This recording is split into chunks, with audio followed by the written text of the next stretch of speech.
Today we're taking a look at the journey of Musa alayhi salam, and particularly we're trying to learn something about his Daawah techniques. What can we learn from the way he speaks to non-Muslims? And in particular, we're taking a look at Surah Taha, in which Allah Ta'ala sends Musa alayhi salam and Harun alayhi salam to go to Fir'aun. Allah Ta'ala says, بعد أعوذ بالله من الشيطان الرجيم فأتياه فقولا إنا رسول ربك فأرسل معنا بني إسرائيل ولا تعذبهم قد جئناك بآية من ربك والسلام على من اتبع الهدى إنا قد أوحي إلينا أن العذاب على من كذب وتولى. Allah says, so go to him and say, indeed we are messengers of your Lord, so send with us the children of Israel and do not torment them. We have come to you with a sign from your Lord, and peace will be upon he who follows the guidance. So, they go on and say, indeed it has been revealed to us that the punishment will be upon whoever denies and turns away. So this is the introduction that Musa alayhi salam and Harun alayhi salam give to Fir'aun, mentioning that, look, Fir'aun, I know you think you're the Lord, but actually you have a master. And that Lord and master is commanding you to set the people free, the Bani Israel, the children of Israel, let them go and stop tormenting them, because this is evil, and you will have peace if you follow guidance. And if you don't, if you turn away, if you reject, if you deny, then you're going to have the punishment of Allah. Very straightforward. Now, which of these elements does Fir'aun want to focus on? Fir'aun wants to focus on قَالَ فَمَنْ رَبُّكُمَا يَا مُوسَى. He says, so who's the Lord of you two, O Moses? So he doesn't want to talk about the blatant and obvious fact that he is indeed torturing the Israelites. He doesn't want to talk about the fact that he is a criminal and that he is doing something that is evil and that he should change his ways. He should follow true guidance, good advice, sincere advice, and stop doing something evil. He wants to avoid that entire conversation and switch it over to the question of, well, tell me more about this Lord of yours. Which, I mean, okay, it's not the worst question, but you can tell that there's a bit of an attempt to dodge and obfuscate responsibility. And so what does Musa alayhi salam do in response? He says, قَالَ رَبُّنَا الَّذِي أَعْطَى كُلَّ شَيْءٍ خَلْقَهُ ثُمَّ هَدَى. He said, our Lord is the one who gave each thing its form and then he guided it.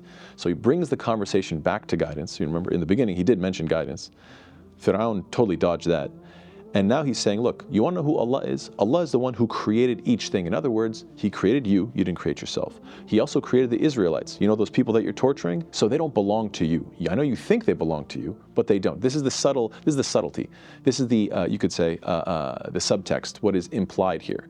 That he's the one who created everything. He created you, you don't own yourself. He created the Israelites, you don't own them. And ultimately, he is the one who has given everything its guidance. So if you want true guidance, bringing it back to the original subject, that if you want guidance, then you will have peace.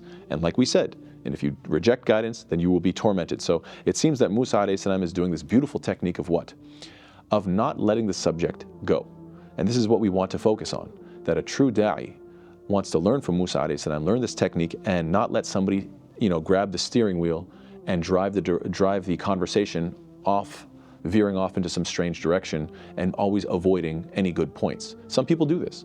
It's very common, in fact. When you have a conversation with a non-Muslim and they realize you're landing a very good point, they just start bringing up random questions, and the Muslim who is untrained doesn't realize this is happening and just keeps jumping from one question to the next, never really making any headway. You have to gently, but at the same time confidently say, no, we're going to redirect back to the original conversation. So then what does Fir'aun do?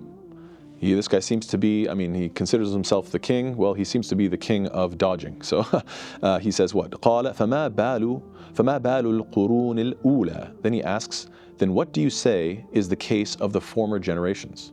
Now, why is he bringing that up? Number one, again, to dodge the conversation. What do you say about our forefathers? Also, he knows that the people have a lot of respect for the forefathers of these Egyptians. So Fir'aun knows that if this guy says something bad about our forefathers, he's going to lose the crowd. He's going to lose his popularity. So I want to bring the conversation in that direction. So it's a very sneaky move on two fronts. One, to make him lose the crowd, and number two, just to dodge his clear crimes. But Musa alayhi salam brilliantly says what? قَالَ عِلْمُهَا عِنْدَ رَبِّي فِي كِتَابٍ لَا يَضِلُّ رَبِّي وَلَا يَنْسَى. Musa alayhi salam says, the knowledge thereof is with my Lord in a record. My Lord neither errs nor forgets. So this is a really fascinating answer, which is, he's showing us a lot of wisdom here. He gives a short answer, a clear answer and direct. But he also, at the same time, he doesn't lie and pander to the crowd and say something like, oh yeah, all your forefathers are in heaven. No, I'm not going to pander to the crowd and say that. I'm going to keep it real. And he doesn't get stuck into this trap by saying, let me dwell on it. Let me stick on this subject and have a big tangent about ancient Egypt and all of their, shirk or whatever the case is. That's a complete tangent and chasing after red herring, so you don't want to do that. He doesn't lose sight of the mission. He brings the subject back to who? Rabb. قَالَ عِلْمُهَا عِنْدَ رَبِّي. Let's not forget our master, my master. That's the one who sent me. That's the one who's bringing this conversation. What do you say about those ancient people? Allah knows. Let's bring it back. That's the main conversation. Allah is in charge and Allah is commanding you and Allah is guiding you. And if you reject it, then Allah is going to punish you. That's the main topic. So he brings it there and says, look, their affair, Allah knows about it. It's written with Allah. They're past, they're gone. And then he says something so beautiful. He says, لا يضل ربي ولا ينسى. He says, my Lord neither errs nor forgets. In other words, right now you're trying to shake me off your tail.